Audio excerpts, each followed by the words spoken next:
দর্শক, এসবিটিভি নিয়মিত আয়োজন বইমেলা প্রতিদিন, সঙ্গে আছে আমি বিএম এরশাদ। আপনাদেরকে জানাচ্ছি স্বাগত।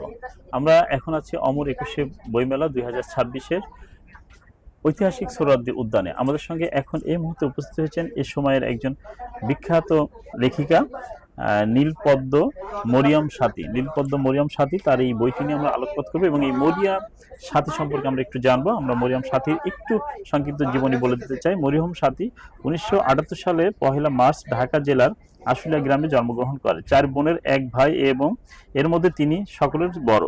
মাত্র 14 বছর বয়সে 1993 সালে তার বিবাহ সম্পন্ন হয়। তিনি স্থানীয় আশুলিয়া উচ্চ বিদ্যালয় থেকে 1995 সালে এসএসসি পাশ করেন এবং ওই বছরই প্রথম সন্তানের মা হন।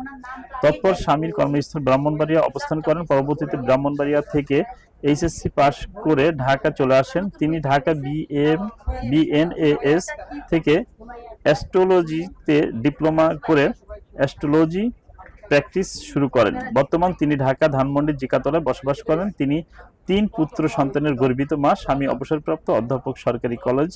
ছোটবেলা থেকেই তিনি সাহিত্য অনুরাগী। আমরা এই লেখিকার ইতিমধ্যে তার সাহিত্য অনুরাগী বা সাহিত্যের প্রতি তার যে ঝোঁক, সেই ছোটবেলা থেকেই, এবং লেখিকা ছোটকাল থেকেই বৈবাহিক বন্ধনে আবদ্ধ এবং তিনি ইতিমধ্যে 3টি সন্তানের জননী। আমরা তার সঙ্গে এই নীলপদ্ম নিয়ে কথা বলবো। যে আপনাকে আমাদের এসবিটিভির পক্ষ থেকে স্বাগত। আপনার এই বইমেলা নিয়ে আমরা প্রথমে যদি প্রশ্ন করি যে এবারকের বইমেলা আপনার কেমন লাগছে?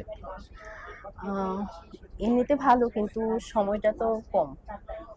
আর আমার মনে হয় যে সবারই হলো যে বই কেনা দরকার। আচ্ছা, এই বইমেলায় কি এবারই আপনার প্রথম বই?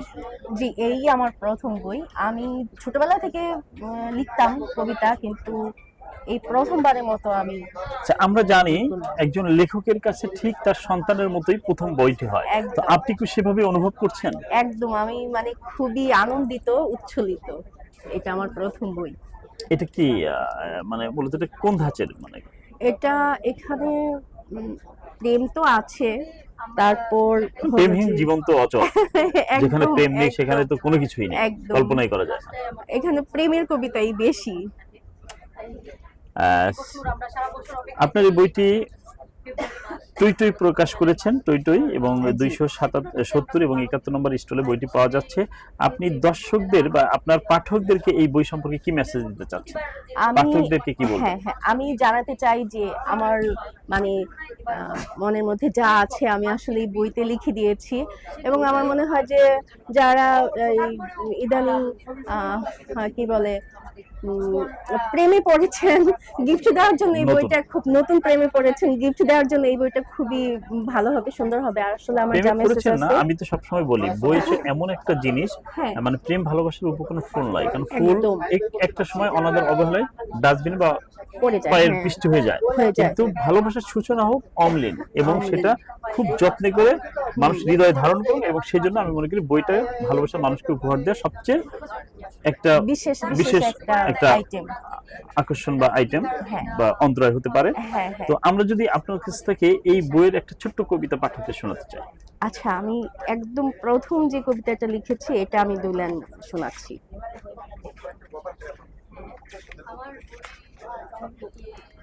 একটি গোলাপের অপেক্ষায়, কি দিবে আমায়? সোনার হরিণ চাই না। যদি কিছু দিতে চাও, একটি গোলাপ দিতে পারো। চুপচাপ কেন? ফুরিয়ে এলো সময়। হঠাৎ মনে পড়ে যাবে স্বজন হারানোর শোক। মনে পড়ে যাবে অপ্রাপ্তির অঙ্ক। এখানে চোখের পলকে হারিয়ে যায় রাখাল বালক। পায়ের ছাপ ধুলোয় মিশে যায়। গাছের স্পর্শ ছেড়ে ঝরে পড়ে হলুদ পাতা। আর আমার ডানায় পালকে পালকে দগদগে ব্যথা। দেখো আগুন জ্বলছে, মৃত্যু রাঙিনায় দাঁড়িয়ে। আমি, তুমিও। জীবন ফুরিয়ে যেতে পারে যে কোনো সময়। প্রতিটি মুহূর্ত অতীত হয়ে যাচ্ছে। এখনো চুপচাপ কেন? যদি কিছু দিতে চাও, দিতে পারো। যদি কিছু দিতে চাও, একটি গোলাপ দাও। গোধূলির শেষ আলো নিভে গেলে তখনই নামবে নিশিঘন অন্ধকার। ফুরিয়ে গেলে প্রহর, থাকে না কারো আঙুলের স্পর্শ, থাকে না ঠোঁটের কোণে হাসি, থাকে না দক্ষিণা হাওয়া, থাকে না সকালের কুয়াশা, কিছুই থাকে না বাকি। যদি কিছু দিতে চাও এখনই দাও, প্রতিটি মুহূর্ত অতীত হয়ে যাচ্ছে। যদি কিছু দিতে চাও একটি গোলাপ দাও, ফুরিয়ে যাচ্ছে সময়। সে কবে থেকে দাঁড়িয়ে আছি, স্থির দাঁড়িয়ে আছি একটি গোলাপের অপেক্ষায়।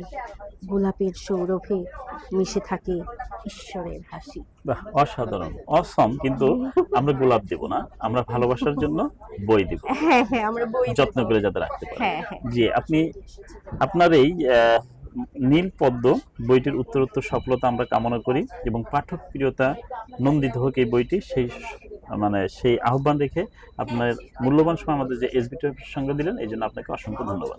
আপনাকেও ধন্যবাদ।